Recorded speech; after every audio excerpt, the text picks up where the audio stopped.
¿Tienen sentido en la actualidad los vehículos híbridos enchufables? Quédate a ver este vídeo.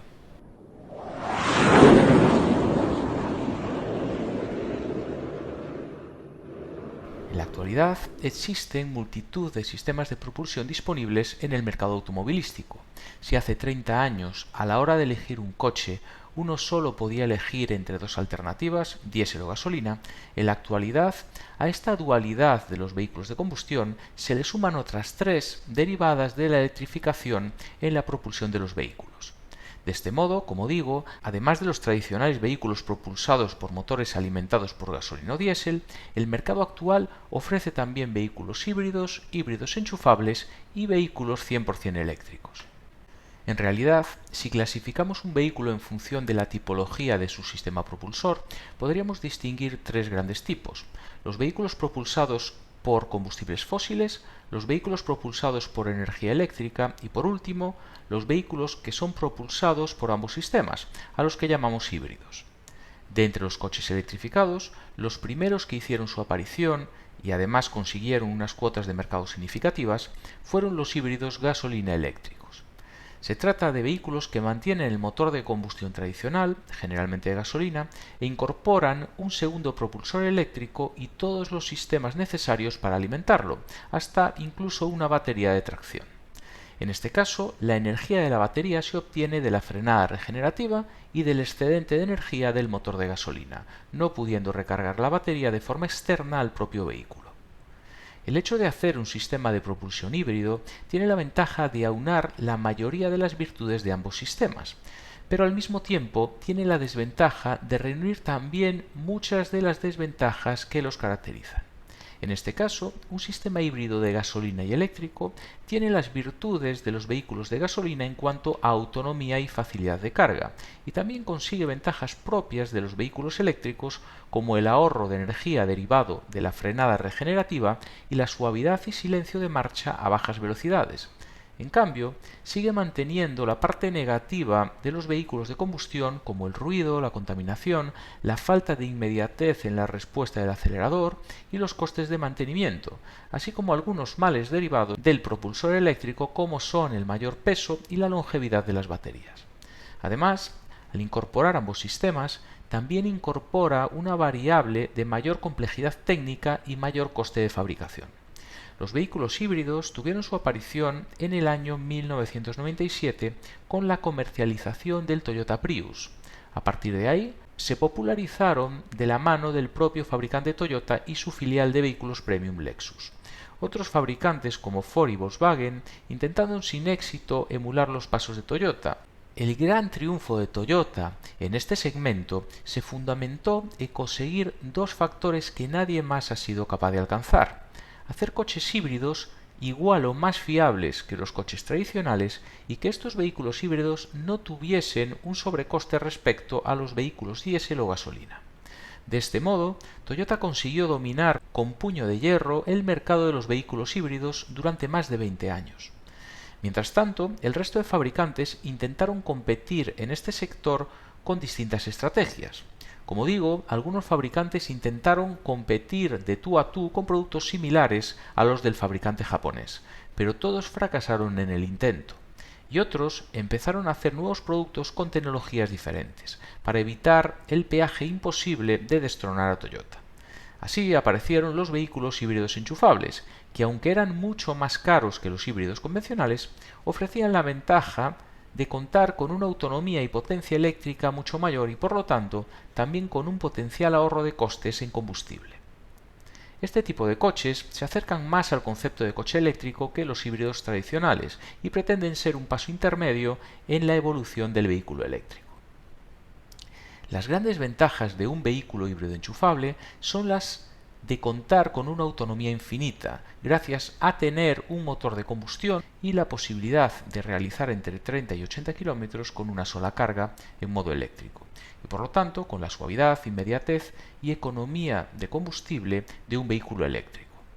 En cambio, esta configuración agudiza aún más los defectos de los vehículos eléctricos, como son el exceso de peso y el incremento del precio de fabricación, manteniendo los altos costes de mantenimiento de un vehículo de combustión. Por lo tanto, aunque potencialmente un vehículo híbrido enchufable pretende beneficiarse de lo mejor de los dos mundos, es decir, de las ventajas de los vehículos eléctricos y de los de gasolina en un solo producto, también corre el riesgo de ser un vehículo peor que uno de gasolina y también peor en términos absolutos que un vehículo 100% eléctrico. Veamos algún ejemplo concreto para analizar estos pros y contras de un vehículo híbrido enchufable. Para ello, vamos a ver algún fabricante que ofrezca en un mismo modelo distintos sistemas de propulsión. Un buen ejemplo de ello es el BMW X1, que cuenta con una versión diésel tradicional, una versión híbrida enchufable y una versión con propulsión 100% eléctrica. Comparemos, por lo tanto, estas tres versiones. La variante de acceso con motor diésel de 150 caballos de potencia cuesta 44.200 euros. La versión híbrida enchufable con 245 caballos tiene un precio de venta de 55.250 euros, es decir, 11.000 euros más que la versión tradicional. Y la versión BMW iX1 eléctrica con 204 caballos de potencia cuesta 49.100 euros. Por lo tanto, un precio intermedio entre el diésel y el híbrido, concretamente 4.900 euros más que el diésel y 6.150 euros menos que el vehículo híbrido enchufable. La verdad es que, a bote pronto, cuesta digerir que la versión híbrida enchufable cueste mucho más que la versión eléctrica. En cuanto a precio, cabe reseñar también que tanto el híbrido como el eléctrico cuentan con ayudas del Estado. De hecho, no tienen impuesto de matriculación, mientras que el diésel tributa un 4,75% por este concepto. Es decir, si ambos jugasen en igualdad de condiciones frente al Estado, la diferencia en favor del diésel sería aún mayor, concretamente costaría 1.600 euros menos. También existen otros incentivos estatales en favor de los vehículos electrificados. En concreto, pueden acceder a 3.000 euros de deducción de IRPF y 2.500 y 4.500 respectivamente para el Plan MOVES. De este modo, el precio del vehículo eléctrico sería de 41.600 euros, es decir, 2.600 euros menos que el vehículo diésel. Y en el caso del híbrido enchufable, aunque el precio para esta versión concreta está justo por encima del umbral de las ayudas, que es 45.000 euros antes de impuestos, vamos a suponer que sí conseguimos la ayuda.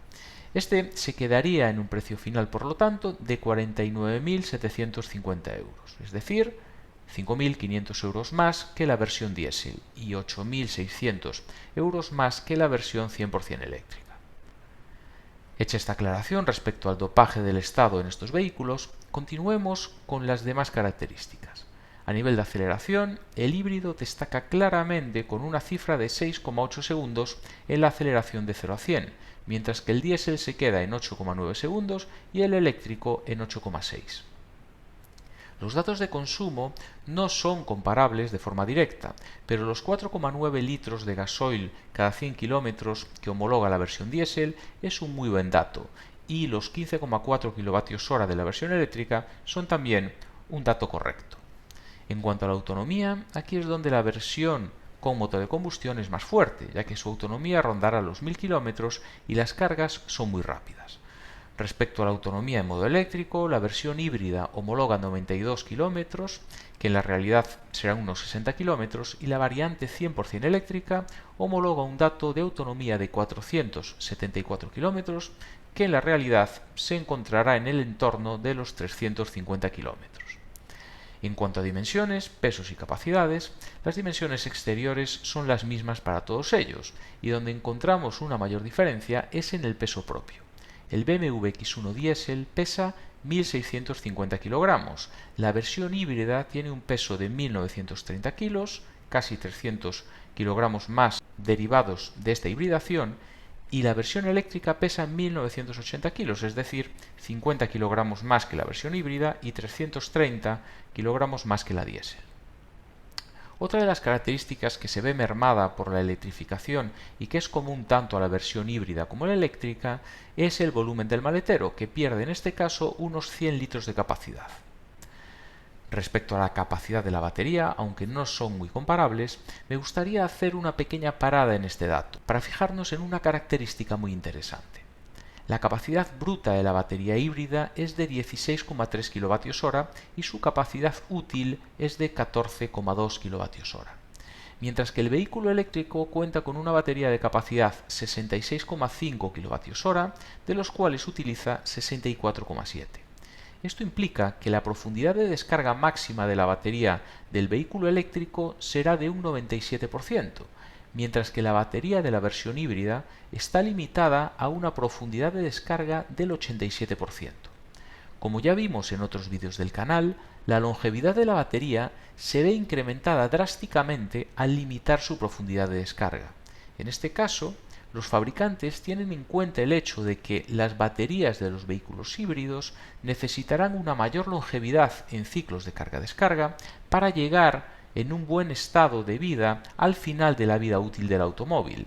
Pensad que si la autonomía real de este vehículo en modo eléctrico es de unos 60 km reales, para hacer 200.000 km en modo eléctrico necesitaría 3.300 ciclos de carga-descarga, lo que en la versión eléctrica, cuya autonomía, recordad, con una sola carga es de unos 350 km, lo llevaría a recorrer más de 1.000.000 de kilómetros.